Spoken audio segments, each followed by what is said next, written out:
we'll take it from there. And thank you so much for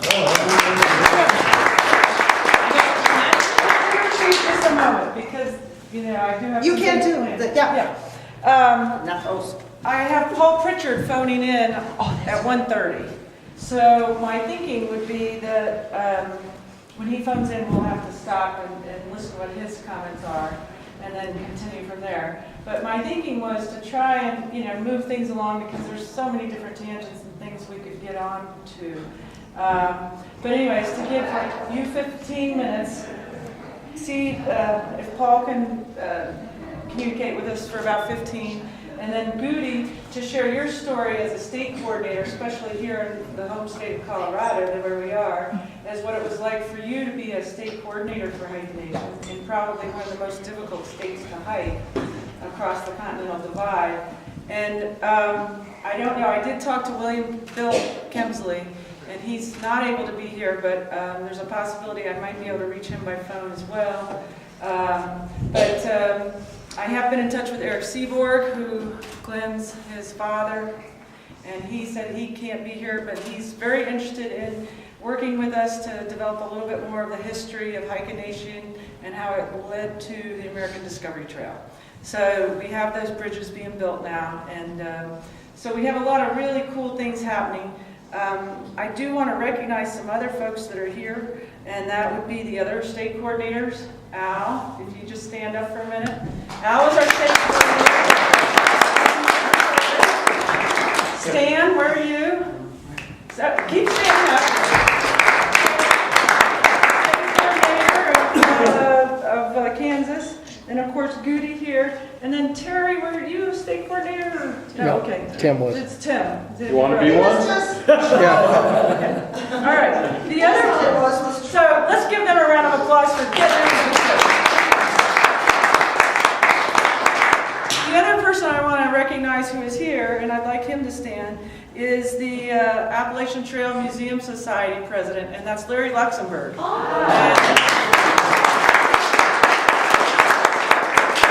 Jim asked Larry to come and meet with our group for a little bit of brainstorming of where the trails are headed now. So we're going to go over history, but of course, some of the things that HikaNation was built on was, you know, well, what are we going to do with the trails in the present and going forward? So Jim is going to take us a little bit on some of the new ventures he's got going with some of these folks. And then that's pretty much all I have to say. So Jim, I'm going to start with you. Why don't I talk for a bit until you get Pritchard on it? Okay. All right? Okay. And it might work out. But before we do that, Gudy showed me this a couple days ago, and she said, maybe I could give it to someone at HikaNation. I said, whoa, Gudy, we're going to auction this off. Let me tell you what this is. This is a mold that was used to make the belt buckle, the HikaNation belt buckle. Isn't that something? So this is a positive, but then you'd make a negative, and then I don't know how this was done, but it was those were brass. So maybe somebody can tell us. But I forgot my belt buckle. I didn't know about them. Well, they disappeared before you guys, half the people ever heard about it. But yeah. I'll sell you mine for $100. No, I will not. But anyway, somebody else here had one. $250. Doug, you got one. You got one. I don't know. I don't remember when they surfaced. You got one too, Cindy? Who made them? Do you But know who made anyway, they're expenses. You know, we'll let Janet decide. But I'm going to see if anybody would like to have this. So I'm going to start the bidding. It's going to happen real fast, guys. This is going to be over. We're not going to take a lot of time. Does anybody would like to have this for $5? $5? Yes, I have 5. Do I have 10? Do I have 10? I have 10 over here. Do I have 15? Do I have 15? Can I get in this? Yeah. Cindy, what? 15. 15. Do I have 20? 20. I see 20. I see 20 in the back. 25. Do I have 25? 25, I have 25, going once, 25. Anybody want 30. 25? 30, we're up to 30 already? Oh, Dad, keep me informed. Wait. Let's bump it up to 25. Did Did you say 30 lady in the orange shirt or not? She did. She did. She did. She did? Okay, sorry. 50. Whoa! 50 going. 60. 60. 60 going once. 60 going twice. 75 going once. 75 going twice. Sold to the lady in the It's one of a kind. It's a real prize. Yeah. Who made it? Beautiful. Where it came That's a from? real. Jim, do you know where it came from? Pardon me? Do you know who it came from? Who made the belts? Goody doesn't know where she got it. Do you know where you got that? What? Where did you get that? No, I actually had that one made. I don't know, Sam, where you guys got yours. Did you say there were 2 others that were out? I have one. I have a belt buckle. There are 3 or 4 of us here that have yours. Yeah. Got one. So she said she had that made. Where'd you get yours? Bought most of the raffle tickets at the 20th reunion. Well, I bought $150 worth of raffle tickets, and I think only 200 we sold. Most of the items in the raffle. So anyway, before Thanks, Ted. before Paul Pritchard. I got these others because, and I don't even remember now how I had the original mold made, but I made 5 belt buckles for people who were hiking in the state of Colorado that were now through hikers, and I never kept their names. I can't tell you who received the brass buckles now, but I had a friend that made them, and I was willing to make them, and so that's what that was used for. And Really? so 5 people in the U.S. have brass buckles that I'm not sure who they are.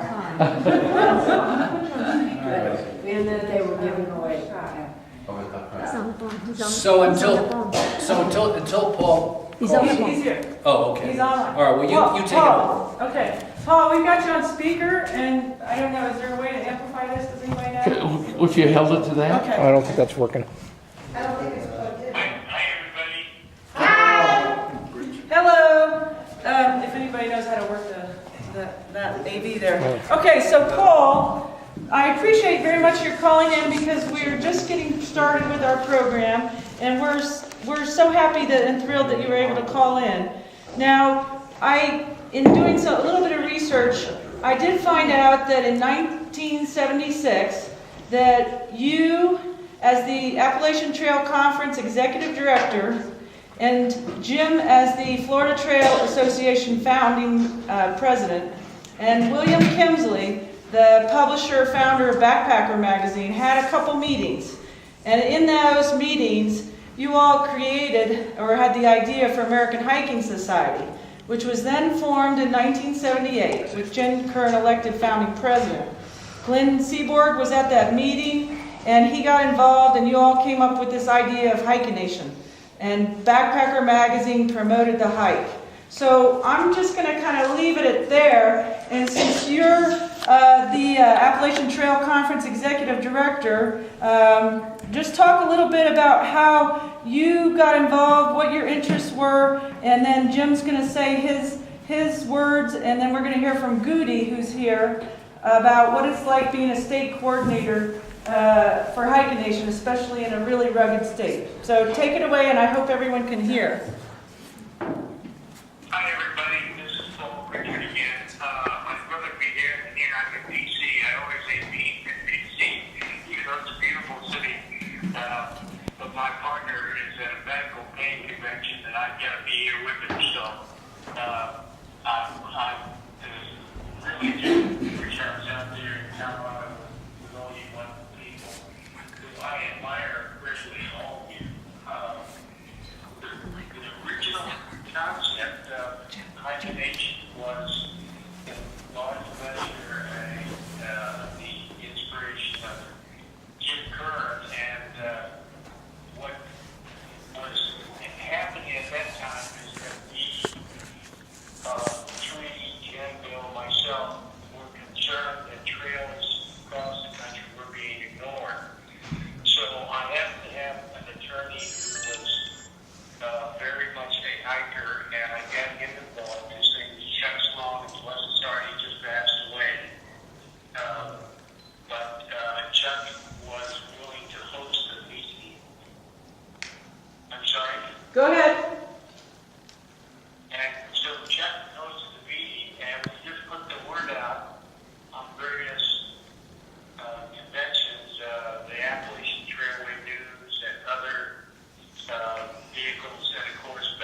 charge of trail funding. And I'm proud to say I was the administrator of the funds that were used for acquisition of trails. And so we got a lot of money, the high point of funding for the Land and Water Conservation Fund. During that period, we were almost at $1 billion a year for parks, trails, and all sorts of other activities. And it was because of the commitment of the people. When they arrived in Washington, I was keeping an official profile as a federal official, but I asked Scott Thurman, who was very much into physical exercise, but not into much else in terms of the environment. He agreed, and Mike Ellington showed up on the Capitol steps when the Heisman came in, and I think we were all just amazed with it. The funniest thing that happened, and then I'll end with this, was when we got word that the state of California wasn't going to let the hikers walk across the bridge the big bridge in San Francisco without paying for the insurance, and that was a major setback. We thought and was going to just end the whole effort, and others remember that, I'm sure, very well. And behind the scenes, we got the word. I called the U.S. Department of Transportation and said, does the state have the right to close down a federal highway to do this? And it was interesting how things behind the scenes were playing out, and various people, including Blair and I think, but all of us are putting pressure on the California Highway Department. So we had to go to the insurance protection to cover the state highway people, but they went along with it, and that was the first of many milestones. Probably the toughest one, unless the hikers wanted to swim across the Golden Gate, the San Francisco Bay. We were the first marathon of this type, but many people could have done it, I'm sure. Anyway, that's just a quick summary, because I'd love to hear Gudy and Jim and others, but again, I had every intention of being there with you, and I'm just sorry that her very important meetings as a position that came up that we had to attend. Hope that helps. That was probably a good start. Yeah, I think that sounds great. We've got it recorded, and then we're going to be recording the rest of the session, and we will be getting something to you on that, and sure do appreciate your time. And thank you from all of HikaNation for your help.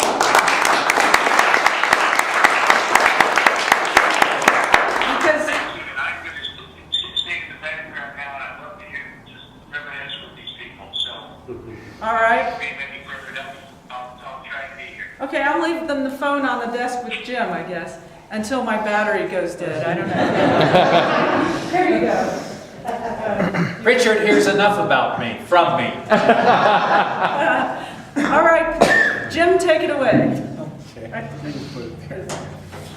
Okay, so where do we start? I'd like to take just a few minutes to start at the very beginning, for me the very beginning, and that is in 1968. Can you talk a little louder? Yes, in 1968. You want me to use this? It doesn't work. Okay, I can talk loud. Yes. And let me know in the back, Janet, okay? If I see this, I'll ramp it up. Jim, come on. Pardon? Come forward in that way. Okay. So in 1968, Congress passed the National Trail Systems Act. And there was a twofold purpose. I'm not a historian, so you're going to get Jim Kern's twist on all of this. But essentially, what happened is that the Appalachian Trail was coping with great difficulty with rerouting. People would close their verbal agreements on easements, and next thing you know, we had to relocate the trail someplace else. And Chuck Sloan, who Paul just mentioned, as the attorney, he said every board meeting there were reroutings. Well, Congress, the first purpose of the 1968 Trail Act was to protect the entire corridor from the beginning to the end in perpetuity. Well, in order to get Western votes, they had to have a bigger picture of all this hiking idea, and so a system of national trails, the idea of it was born. And so the National Trail Systems Act provided for other worthy trails to be incorporated into the trail system and to be given this designation, National Scenic Trail. That was the second. And the Pacific Crest Trail was in line to be number 2. So for the first 10 years of the Act, not much happened. The states were supposed to get busy, where the trail went through their state, was supposed to get busy and acquire this right-of-way and make it happen. And they really weren't doing, except for Massachusetts did a little work, but they weren't doing much. And so in 1978, 10 years later, there were oversight hearings, and it was either Paul Pritchard or Bill Kemsley, it wasn't me, who called around to see who was going to be at these important oversight hearings and speak for trails. And it seemed like the Sierra Club wasn't going, the Audubon Society wasn't going, and Kemsley and Pritchard started to talk about this. And I guess it might have been Kemsley who said, well, Kern started a trail down in Florida, let's see if we can get him. So, you know, it was, here we had this momentous review of a Trail Act, and Destry Jarvis was a fourth, but let me just move on. Kemsley and Pritchard and I were there, very, very few others, and afterwards those two said, we need to form an organization to represent the hikers, not just, you know, rare plants and, excuse me, and whales and birds. And so, but focused on trails. And so that's really how things started. The three of us met in Western North Carolina for about 3 days. We put our feet up on the table and we brainstormed this whole thing.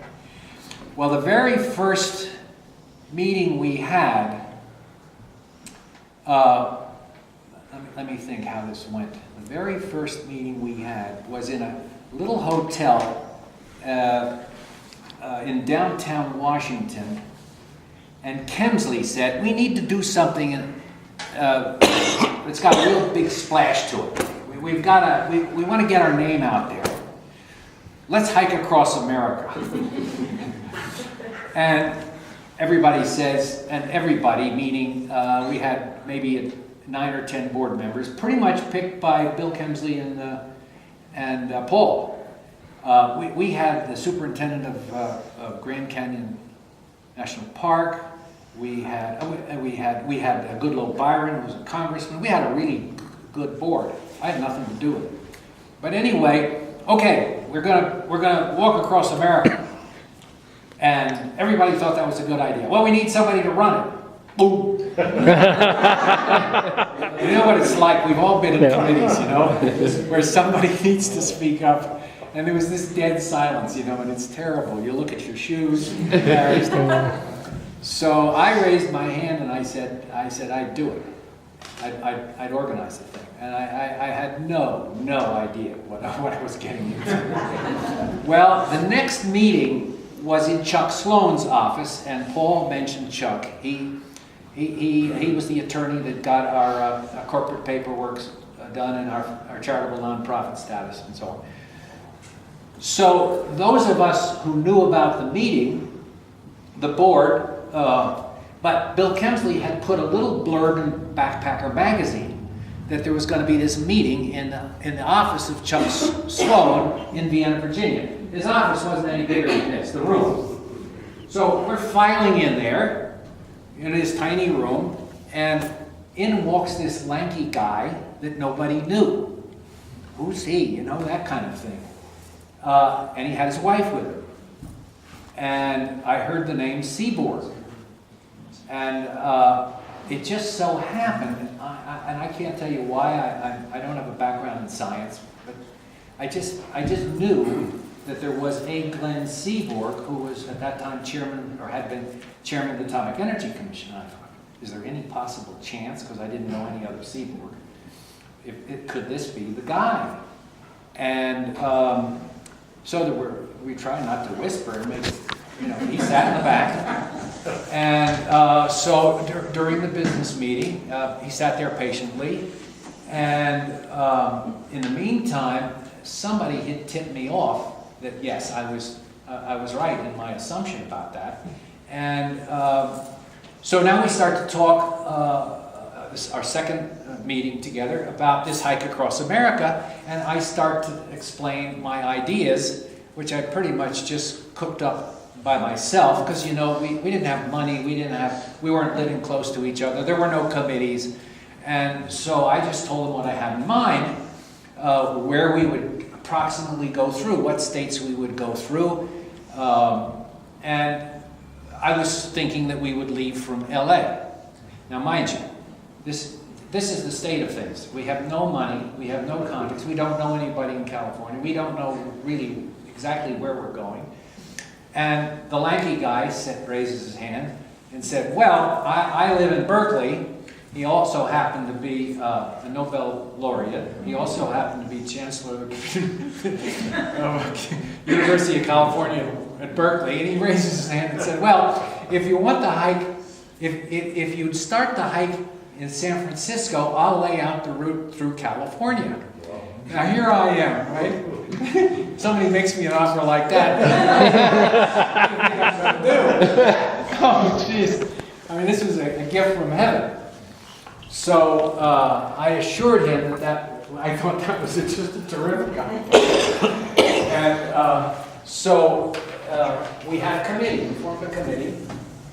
I forget the name of the guy. I meant to look in backpacker and get his name. It'll come to me while I'm talking to him. To chair a departure celebration, maybe somebody. Mike McReynolds. Who? Mike McReynolds. Mike McReynolds, thank you, thank you. So we had a departure committee going, and we decided we'd leave from Golden Gate Park. Oh, you guys don't know all that. I'm not going to give you any details on the hike because you talk among yourselves. You know so much more about it than I do, and I want to be included the next time you do that. But I want you to have the backstory, the trials and tribulations that you probably never heard of before. So anyway, it was a neat event. I thought. I hope you all did too. I thought it was just great. Now, what we didn't bargain for was the length of Seaborg's legs. Yeah. And the fact that his day pack probably weighed 10 pounds. And I should have thought about that. There are a lot of things I should have thought about. And so he had these campsites all set out, you know, and got permission for everybody. And my goodness. Well, before we get there, hold it just a second. So we're going to walk around through Fisherman's Wharf. And in the months leading up to the hike, I was scrambling for money. And it just so happened, I was in a business club downtown Miami at the time, and it just so happened there was a guy, this is really quixotic, it was a guy in that club who had a Wendy's franchise at Fisherman's Wharf. Wow. And he was also on a foundation giving away pretty sizable sums of money, Bill King. And I said about when I knew he had the Wendy's franchise, I said, "Oh, really? We've got this hike leaving from Golden Gate." and I presented to him the idea of contributing money to this hike, and he said, "Well, if you can bring the hikers past my Wendy's, I can give you $10,000. I mean, imagine. Whoa. starting with 0. And we get, so where do you think we walk? We all walk. You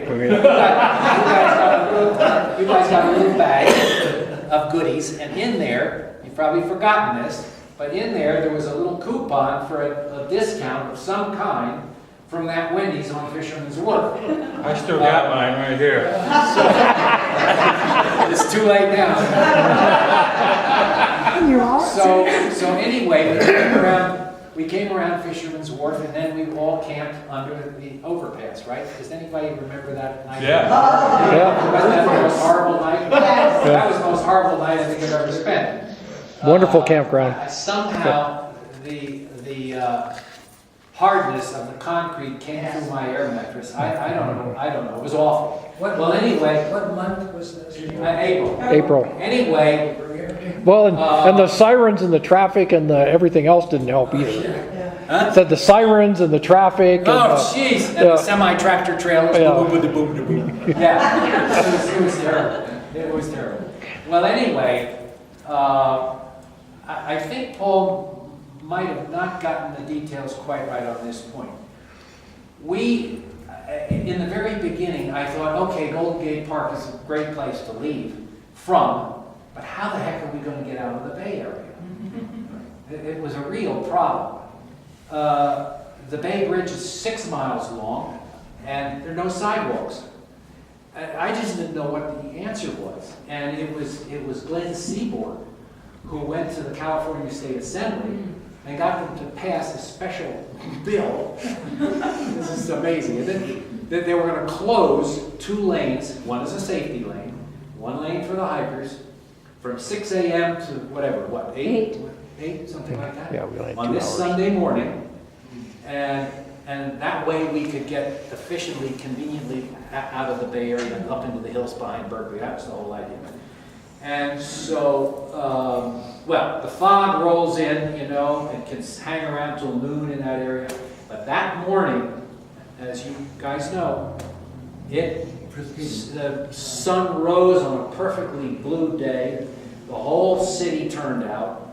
One paper said 5,000, the other paper said 10,000. Every paper in the Bay Area had us on the cover. And it was just a wonderful thing. Well, anyway, by the end of that day, that next day, we arrived at this sort of park. I remember this grassy park. And all the hikers know what to do.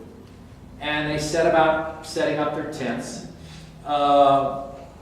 Butch limps up to me, telling me that Glenn Seaborg's legs were too long. Everybody else was feeling the pain. And I felt very badly about that. Now I could see in retrospect what had happened. I don't think her blisters healed for months, did they? Did they ever heal? Anybody know? Poor thing. Anyway, it was an ordeal. So I'm standing there, everybody's busy putting up their tents, and this woman comes up to me, fumbling with her tent pole.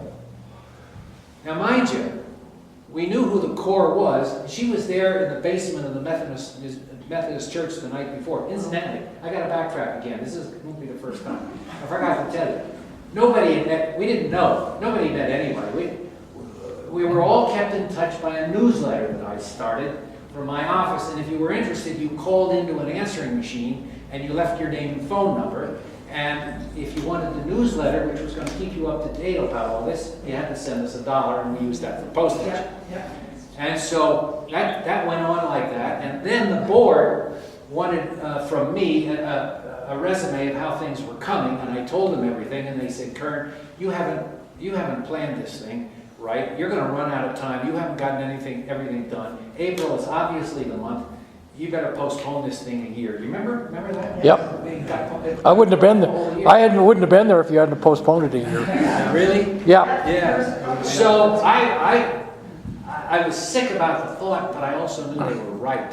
That I had optimistically thought that I could get everything together in the time that I had, and it wasn't anywhere near enough time. And so we overcame that, and so anyway, everybody who met in the Methodist Church that night was part of the Corps who had been getting the newsletter and was planning on the trip. Another 5,000 or 10,000 people who joined. They just joined for the day to walk across the bridge, and they had no intention of camping where Glenn Seaboard site that he had picked out.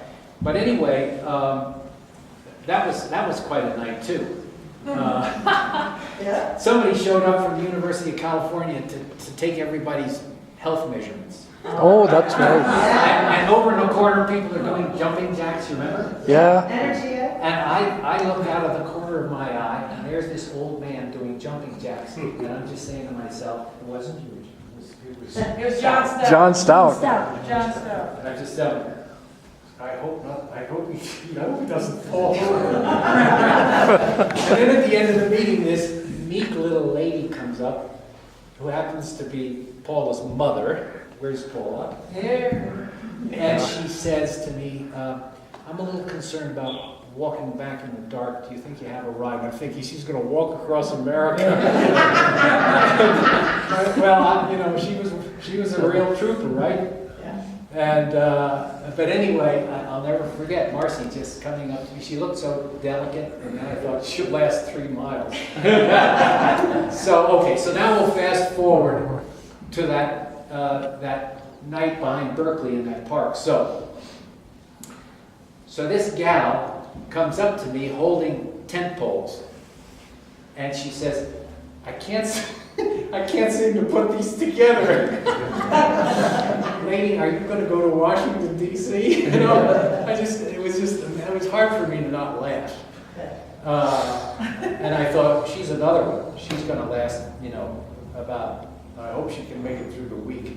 So I went over to where her pack was laying on the ground, and I had a chance to chat with her a little bit, and it turns out that she had read in Backpacker magazine about this big hike, and she just quit her job. She went to Sears Roebuck, she bought a tent, and she showed up. And it was amazing. And so I helped her get started with the tent, and I couldn't spend a whole lot of time with her, but I helped her get going, and she eventually got the tent up, and she went to sleep. Next morning, I woke up, I didn't hear anybody moving around. I got out of my tent, everything was quiet, it was cool, a little misty. I get up, look around, and I'm surprised that I'm the first one up, And I guess everybody was exhausted from Seaboard. Yeah.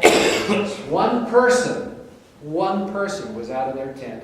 It was this woman. She had there were picnic tables. I can't even do it. But she had her leg up, and she's going like this. And all of a sudden, I had a whole different take on this gal. I mean, she's already knows how to stretch out in the morning, and she's probably some jogger, she's probably some runner, for all I know.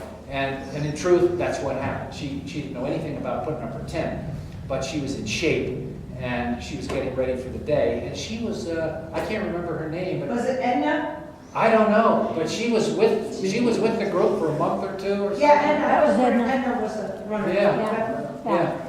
So anyway, those are just a sample of some of the kind of things that happened in the beginning. But I remember I had a backtracking once again when the board persuaded me that I didn't have this thing scheduled out correctly. There was a board meeting at my house, and I had geological survey maps. I have a big porch, and I had the geological survey maps stretched out for at least as wide as from here to there. And that wasn't the whole country, that was just a portion. And we were huddled over it, looking and I'm trying to explain where I think the way this thing is going to work, And from that point on, it was mostly me coordinating through Monty, fortunately, to the hikers, and just everybody trying to keep in touch. And Monty would come to me with problems, and then go back to you with answers, or you would have answers for Monty's problems, and it just went. But that was kind of the How did you want to get hooked up? Yeah. Let me backtrack once again. when you start one of these things, any big project, you know, and you're taking the first few steps, I've told this to people before, if they have a big project that they have planning, they're getting the word out, read your mail. That is the most important thing you can do. If you're gonna, you know, like Janet doing what she's done for us this weekend, read your mail. Because people will either tell you right out front that they have something, or they'll hint that they might be, they may not be, have all the confidence in the world, so they say, well, maybe I can do this for you. And you've got to pick up on all that stuff, because you need help. And how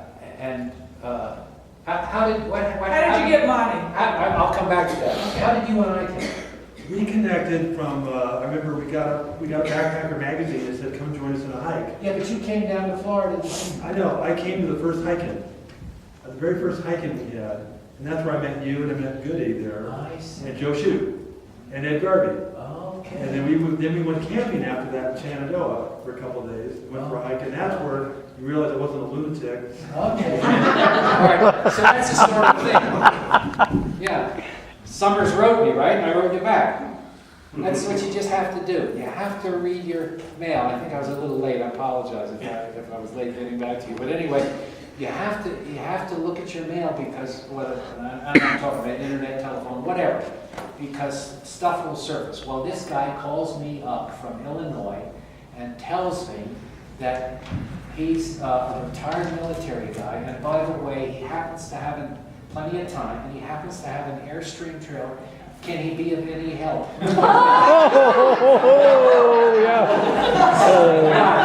Oh my gosh. So, I kept him on the phone long enough to try to, you know, let him know. I didn't want to let him know how desperate I was for his help. I mean, I wanted to bring him in, you know, and get him enthusiastic. Well, he was so enthusiastic, he got in his car and drove down to see me from Illinois. And we talked and talked. And we talked things out, and I thought, oh boy, this is. I didn't even know I needed him.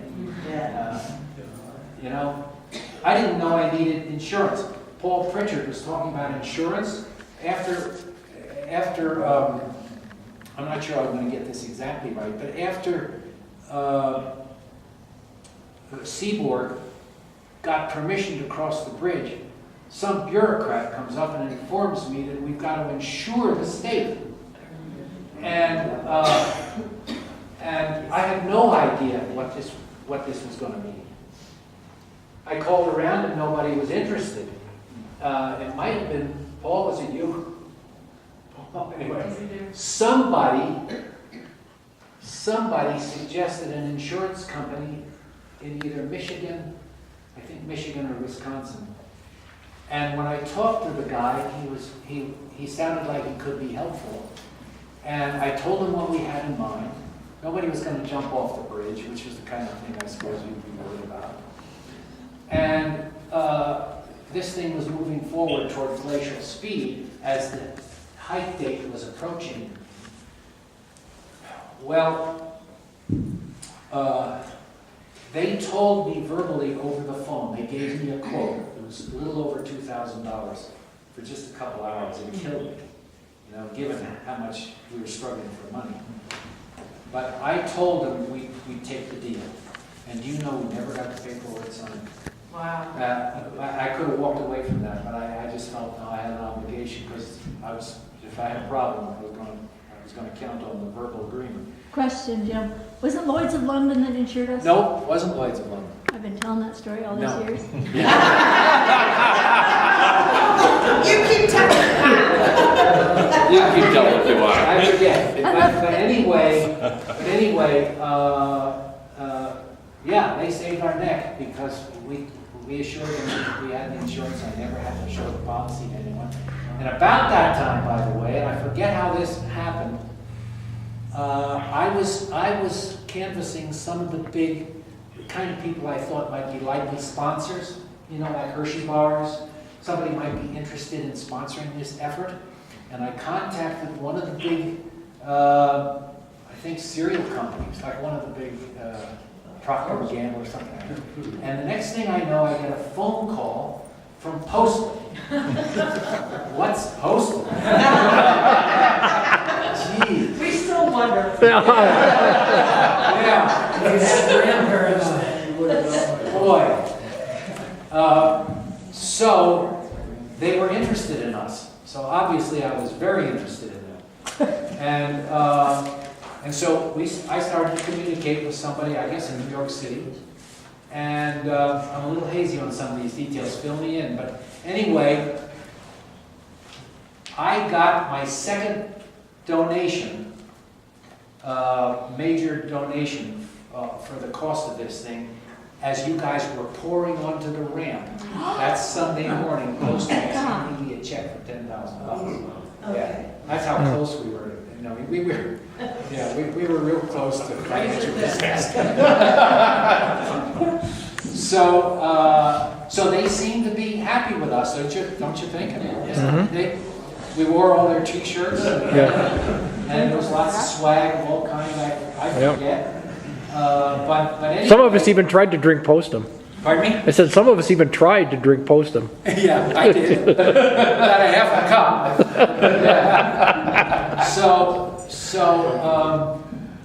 they came out when you guys were coming into the Continental Divide in Silverton. 3 or 4 executives came out from New York to be there. And I guess I met them in Silverton, I don't know, but I felt that part of my job was to squire them around and be sure they were happy and, happy with the hikers and the way things were going, and they seemed to be. So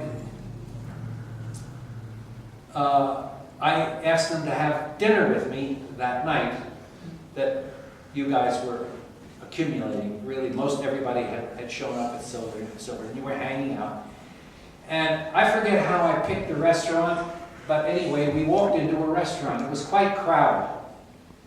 And there was maybe a couple of tables empty, but it really seemed like the whole restaurant was full. But this thing I remember about the restaurant, and that is that there were bar doors, saloon doors that opened like this.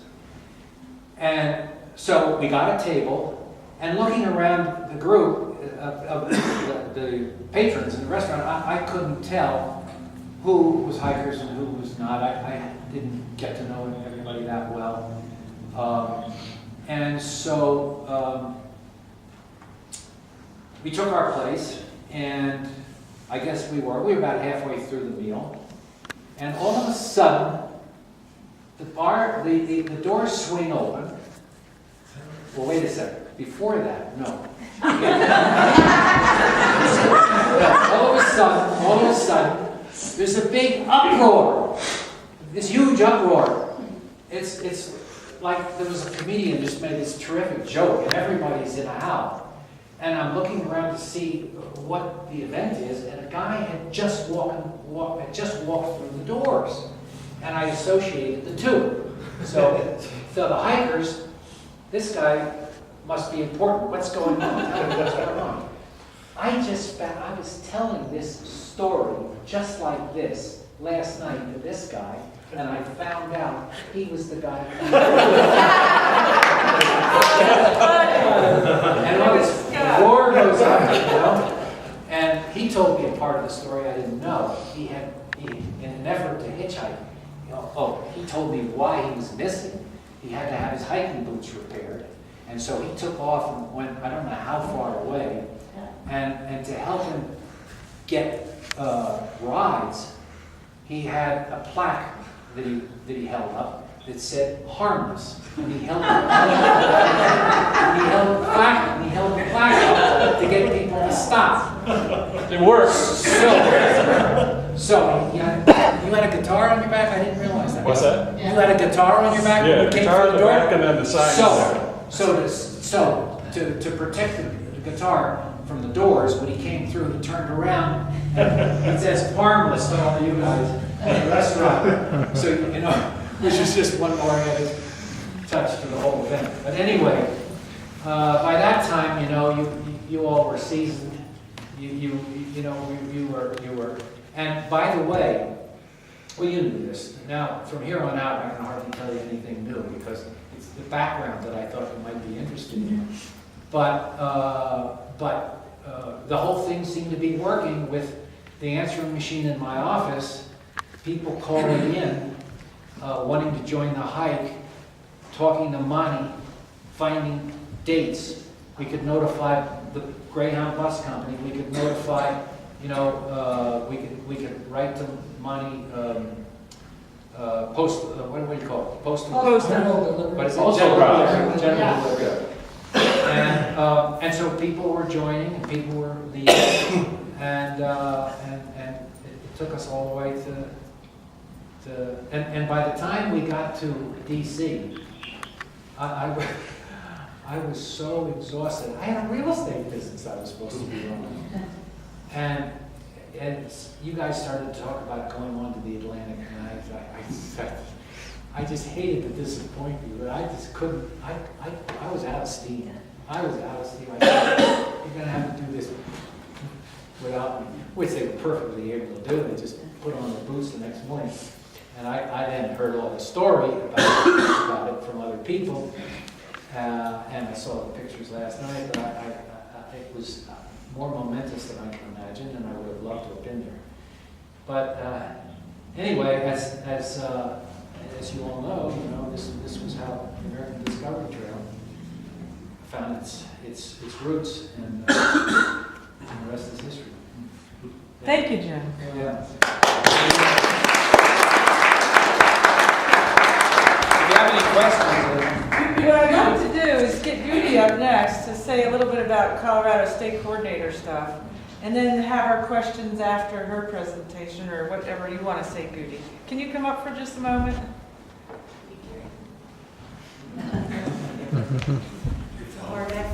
Oh, Paul? Is there? Paul? Oh, you are? Okay. Did you want to hear Gudy? Or do you want to add anything to say anything to Jim? Everything that Jim said. make it sweet. Make it sweet, Paul. He said, wait a minute. Is absolute fabrication.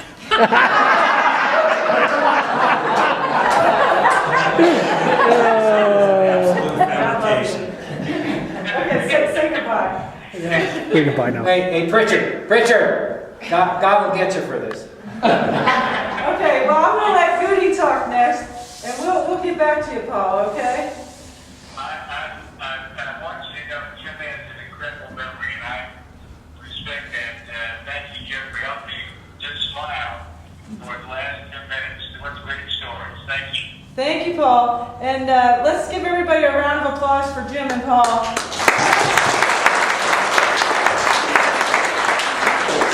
We'll catch up with you later. Bye. All right, Gudy, the state coordinator, the hostess with the mostest, because this is a great state and we're glad to be here. And this woman is such a spectacular woman, and without her, the Colorado Trail would not exist. And so for that alone, I bow down to everything that you are as a hiker and as an organizer. And so you're just terrific, but I think you've got one of the toughest states to try for this group to cut across. So talk about that a little. You know, I'm kind of surprised. I really didn't know I was going to be up here. Oh, I didn't tell you? Well, no, I couldn't open up your thing on my computer. And secondly, my memory is not really sharp when it comes back to HikaNation, because I was in a full program at that time, just as Jim was. Jim was trying to earn a living, and I was trying to do a number of projects in the state of Colorado. That took first step after I left HikaNation, and I just didn't even think about HikaNation for a long time afterwards. So I'm sorry that I know that this has been a real life-changing experience for you. And with all my trail crews that I've had over the many years, I've had people come over who have remembered, I mean, I'm walking along and then busy street, and somebody says, Gudy, Gudy. I looked around, I thought, who is that lady? She recognized me, and she remembers the 1 week that she worked on that trail crew and how it changed her life, all the people who were on there, and what she did, and what segment she had, so that, you know, in everyone's lives, there is something that is really important. And I know, I could tell by just the vibrations last night, and the smiles, and the great stories you had, that this was a really life-changing experience for all of you. And it would have been for me. I would love to have gone through there, except the next day was Kansas.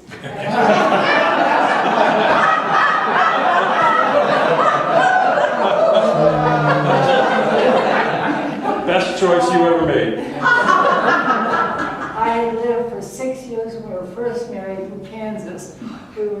We bought sheep, little lambs from up in the mountains in Colorado, brought them down to the volunteer wheat fields in Kansas and herded them from field to field and fenced the fields off. And then I would go to the arroyos. There's nothing there. You can see that silo, 40 miles away. There's nothing there but big drainages where the water has run off, and we call them arroyos. Now we'd go down in those arroyos just to see a little embankment above me. That's where all this flatness. So when I left Kansas, I thought, never again. But that was great. Your trip to Kansas, I know, was great, and the snows, because when you left Colorado, fall was definitely in the air, and winter was on its way, and you really hit winter in those great winds of Kansas. Can we also get Al and Stan up a little bit, and we can have all the 3 coordinators talk a little bit? And you guys, when do you want to do that? Well, let's let Gudy talk about Colorado. Okay. Well, I do want Al I mean, he was the perfect, I don't know how you found him, but he was the perfect person to do Kansas because, the churches have such an internet network. The reason I was asked to do that is that I had just finished being the president of the Colorado Mountain Club, and I was also had started an organization called the Trails and Hikes Group Committee. We went out and we cleaned up all the messes that the children of the 60s left. It was loads and loads of trash that we hauled out. So I'd had experience in loading our trash, but I really hadn't had experience in building trails except for doing just cutting the trees off and trying to realign trails around Colorado because the Forest Service didn't have any money. The trails were number 0 on our list. So now we're getting back to HikaNation. So I think they looked around and see if there was somebody that knew something about the state of Colorado, only because my name had been mentioned a whole bunch of times because of the trail that I was trying to build, which was the Colorado Trail, and because of our experience with hauling on trash out. They asked me if I'd be a coordinator, and I said, you want me to take them that way across Colorado? Why not that way? That's where the way the mountains run, and that's the way all of the trails go, and that's the way all the highways go. We don't go that way.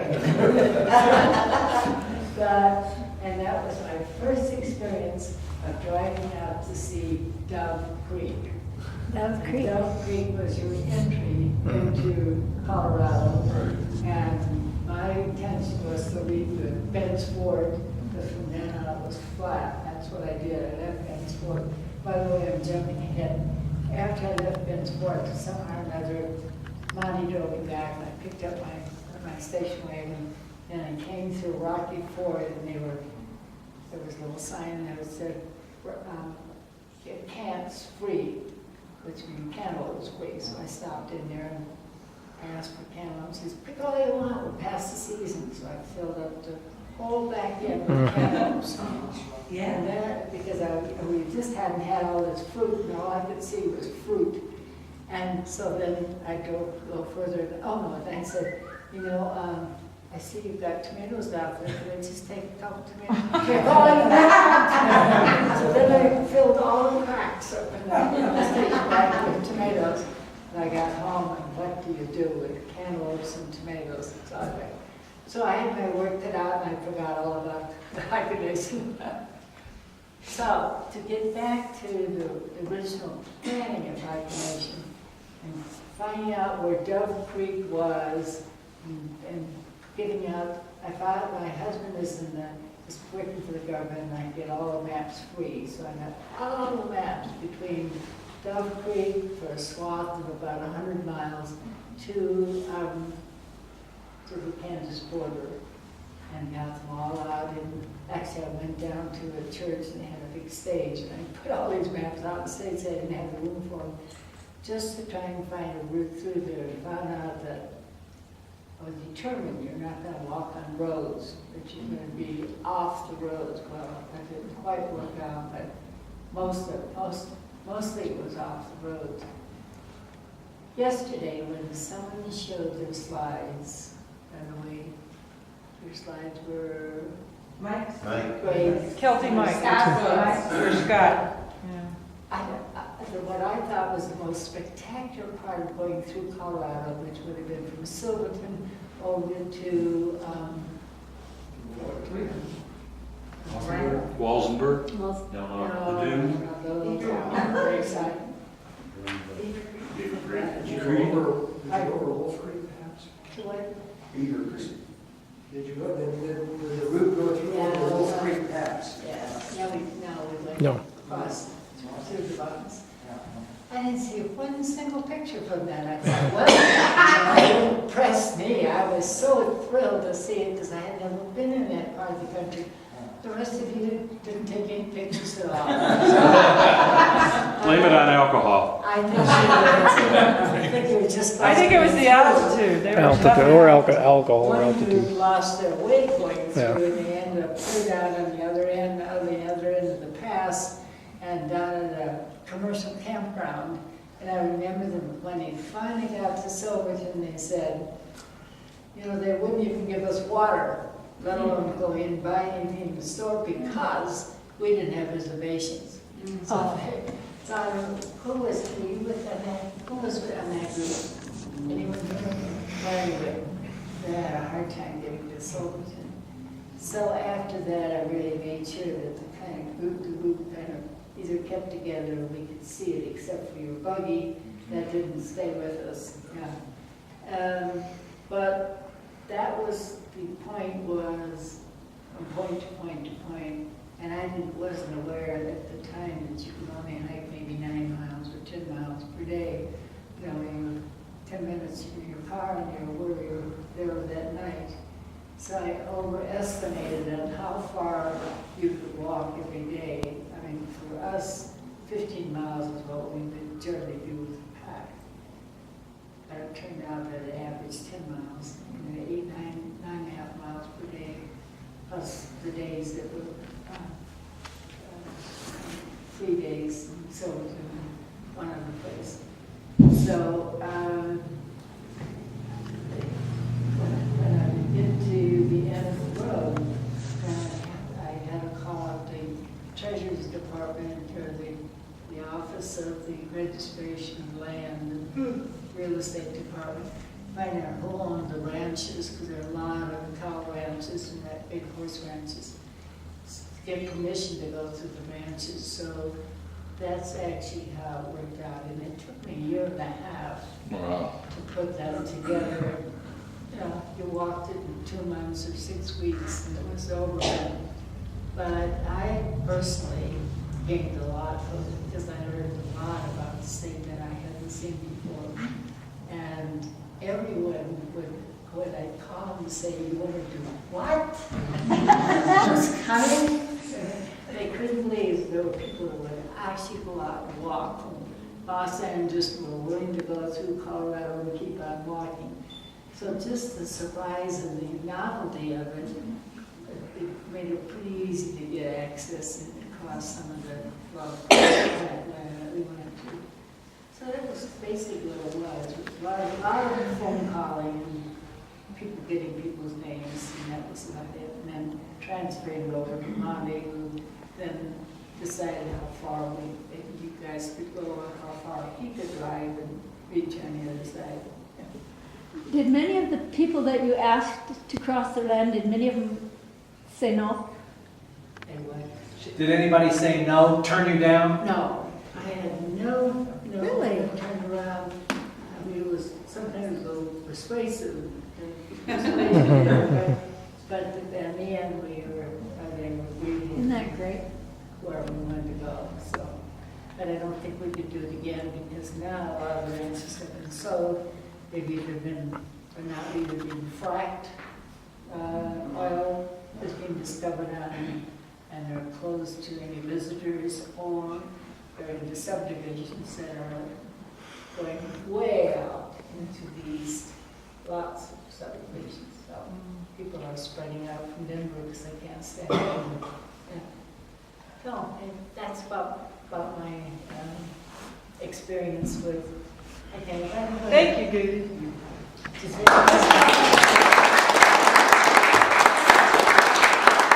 I'm sure that other coordinators had just as much trouble except for walking in Kansas. Where it was a straight line and it's over your goes. What I want to know is, does anyone know how the word HikaNation was coined? You created it. Now tell me. Kemsley had a contest in the magazine, Yeah. and it was a prize for the winner, a sleeping bag, or I don't know, remember what it was, but it was announced. And the plan of the hike was described briefly in a paragraph. If you had a good idea on what to name this hike, send it into Backpacker. Really? Yeah. Yeah. And then the board voted on it. Yeah. Was it any one of us? It's in an article. Oh, yours. It's in an article I had. No, that's what happened. Really? Oh, that's Yeah. Do you remember what some of the other suggestions? Oh. Trek America. Put it on. Somebody had one called Trek America. It was actually a promoter guy. Yeah? I think you told me that, 35 years ago or 6. You told me Really? that, yeah. I think Kemsley remembers. I think he can help us with that question. Yeah. Okay. All right, well, good, you did great. Thank you so very much. Now, I want to tell you just a short few minutes about Colorado Trail, which we in Colorado are really proud of. Since the Appalachian Trail is an Estes scenic trail, and everybody gets money from the government and land, we have money for getting land, acquisitions, rights of ways. We are a private little foundation, very low key. We have a room that is, this little corner right here is our office, and we have 3 people working in that little office because we're not going to be spending more money for rent.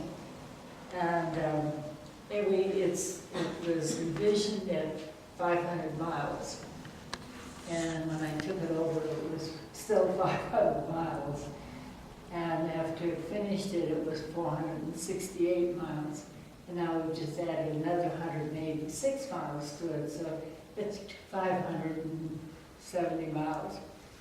So if you ever would like a real experience of backpacking, now that we have really lightweight equipment, you can do it for 18 to 20 pounds for a week carrying in your back. That's about what we carried in the HikaNation, was about 18 to 20 pounds every day. Yeah.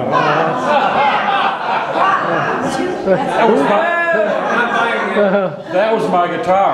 That wasn't I already carried their stuff except for the extra set of boots and their down jacket. What was the average pack? 50 pounds? Yeah. Probably 50-ish. Oh, yeah. Double. That I carried, it was 20 pounds. Wow. It was, I thought, just ideal. But now you can go for a week. Yeah. Anyway, it starts outside of Denver and ends up in Durango. And it is through all kinds of wonderful terrain, not much prairie, lots of high altitude, 10,000 feet and better vegetation. This year it was fabulous with flowers. We had so much rain, but this carpet of flowers, and everybody has come back. I hardly see the pigs anymore because the whole frame, the whole picture is just covered with flowers. And it was such a knockout. And we have people who race the trail and do it in 28 days. And people who take their time and take pictures and look at the flowers and identify flowers. Find that they take 6 weeks to do it. And it's the 6 weeks I think have to change your lives too. It's just such a wonderful trail. So I'm encouraging you to do that. If I'd known I was going to talk about it, I would have brought you all kinds of information on it. Does it take any of the route that we, Does does it follow any of the route that we went on? No. No. Now, it doesn't go on 1 foot. What's the highest elevation? And we open up a territory that we don't think was ever used, particularly the San Juans, the Union Ridge area, was ever used by hundreds of white people. It may have been used by the Indians, but the present, when we put it in the present, there were no trails whatsoever. So it really opened up some gorgeous country to people. What was the highest altitude? What's the highest altitude? For the trail or for hiking? The trail. 11,840 feet, almost 12,000 feet is the high point. So it's not that bad. It's all right. Says Gudy. Yeah, right. Almost 10,000 feet on the average. Because we're going for days at 11,000 feet. The average altitude of the Colorado Trail is 9,000 feet. Everybody is telling us 9,000, not 10,000. And by the way, John was worked on a trail crew with a car trail. And I don't know whether you did it before or after the hike. I couldn't hear you. Did you do it after you got through with HikaNation? Yeah. Yeah. Okay. And I know that his name was on for several years, so. Monty and Marcia and I did a lot of You work. want to talk about it? Would you like to talk about your experience as a volunteer on the trail? We have about 10 more minutes, I've just been informed. So, Anyway, that's all I can say about the trail. It's a pride of Colorado. By the way, we had 2 senators who twice tried to make it into a National Scenic Trail, and I turned it down. I said, no way, no way. It was the state of Colorado, for the people of Colorado, that's how it's going to stay. But I didn't realize we're going to hire a director who sent the stuff out all over the United States, and everybody knew about it, so. Yeah. But anyway, thank you. okay, thank you. Okay, we have a little clock thing going here. Al and Stan, just both of you guys come up at the same time. And then how about just to say a few words about your state and how you got involved and any other miscellaneous, like I said, we've got 10 minutes. But, well, how about 5 minutes for both of you guys and then any questions to Jim for another 5. Yeah, Kansas actually begins about 10 miles east of here. Y'all realize that? That actually was before the states were created. The Kansas Territory came all the way to the Rocky Mountains, and it's pretty easy to see why. If you look at that. I used to say I could start a bowling ball rolling in my front yard in Boulder, and it would go all the way to the Missouri River. It's just a steady descent all the way. The one thing that came back to me, did we pick the right distances for campsites across the state of Kansas? Because that was tricky. campsites we parked alongside the road. Yeah, that's right. The difficulty was the lack of developed trails in Kansas. It's just, I mean, when we wanted to go backpacking, we didn't do it in Kansas. We came here, and we and our 4 sons have been backpacking at Rocky Mountain National Park for 40 years, since 1975 was really when we began to backpack here. And but one of the things that occurred to me was we were looking, Jim, for resources to help. And we were living in, we had just moved to Halstead, north of Wichita. And it occurred to me that there was a small, little-known recreational equipment company in Wichita, Coleman. Right? So I tried to get money out of Coleman. They wouldn't give a dime. But they did donate equipment. And I don't know whether did any of you receive that equipment. There were a couple of packs. They gave us some equipment to use while we were hiking. We only hiked with you guys like on, I think, 3 separate occasions.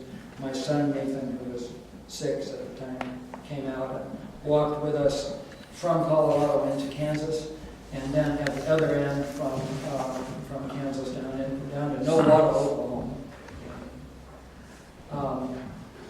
But they were interested in testing the durability of their plastic flexible frame pack. And I still have one of those hanging in my garage. They donated to us. The other thing that occurred to me was I had become involved in 1973 with Church World Service in a project called the CROP Hunger Walk. CROP at that time stood for Christian Rural Overseas Program. And the first one I ever did, we had moved from Los Angeles. The first church I served was in downtown Los Angeles at 2nd and San Pedro. We moved to the 3rd smallest county in Kansas. 2,400 people in the whole county. There were 2 towns. And the first hunger walk I did, we just walked from one town to the other and back. And it was 22 miles. We were too dumb to know that was too far. Now they do 10K, 6 miles or something. But I just did my 40th one of those last year. So I had gotten the hiking bug at age 5. And my uncle used to take me into the San Bernardino Mountains, and we would hike out on the trail just up through the trees. And the majesty of looking through those beautiful Pacific Coast trees at the blue sky above, and reading the animals and birds and so on, was just wonderful. So we had to try to make Kansas interesting. I don't know whether we succeeded in that or not, but hikers were a novelty. And so it wasn't that difficult when you came to people and said, could people camp on your property, or could they use this city park, or the back, or the churchyard, or whatever it may be. There was hospitality that was extended because this was such a strange idea that people thought. And there also was a residue of, I think, patriotism. People were thrilled that there were people who cared enough about nature to want to create a trail that would go coast to coast and would give up 13 months of their lives to do it. And I think that so impressed people. And I hope you will go through. I think Mom said it was one of the friendliest things. Well, I found a lot of church suppers or something. Friendliness tends to be in inverse proportion to the population density. People are rare, Well, thank you for Kansas. Al.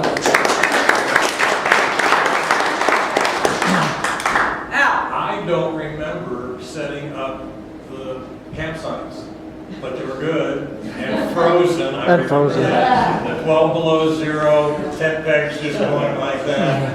And I do remember getting Christmas and New Year's for you. And that was pretty neat. We got a pork sausage company to come in, and they baked up the biscuits and everything for breakfast.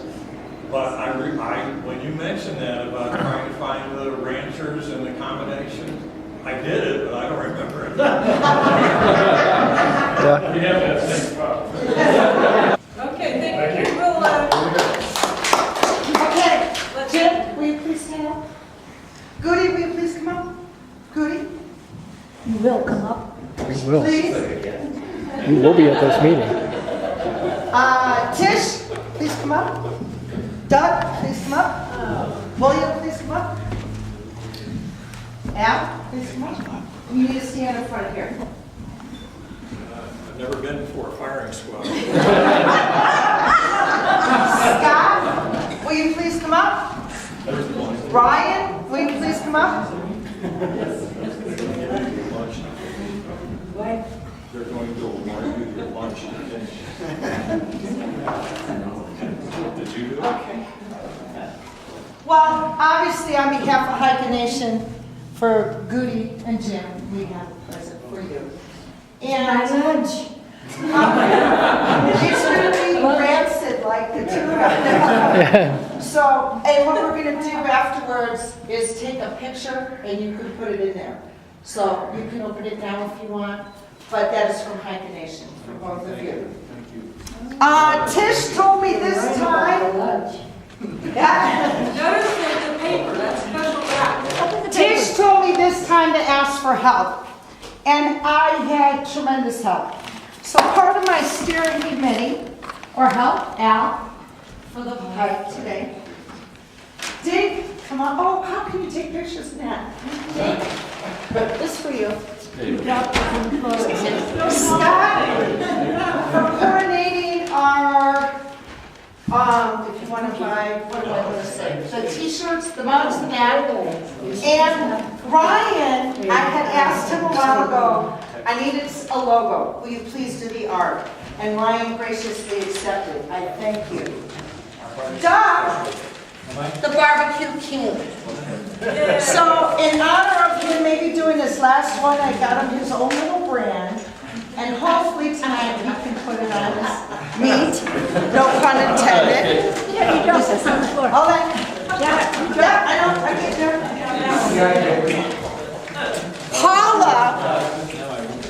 Paula, where are you, Paula? Get over here. Paula was always my historian or getting the other side. I had the hikers, but she had the history and the VHS. Tish was my secretary. And William, I forgot you. Oh, no. But He's unforgettable. I think I can get this. Does he have one extra? Did I miss anyone?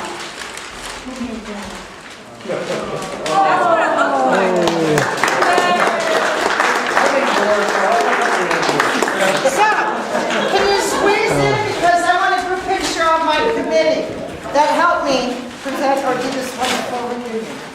You got it, David? Can you get them all? Or someone?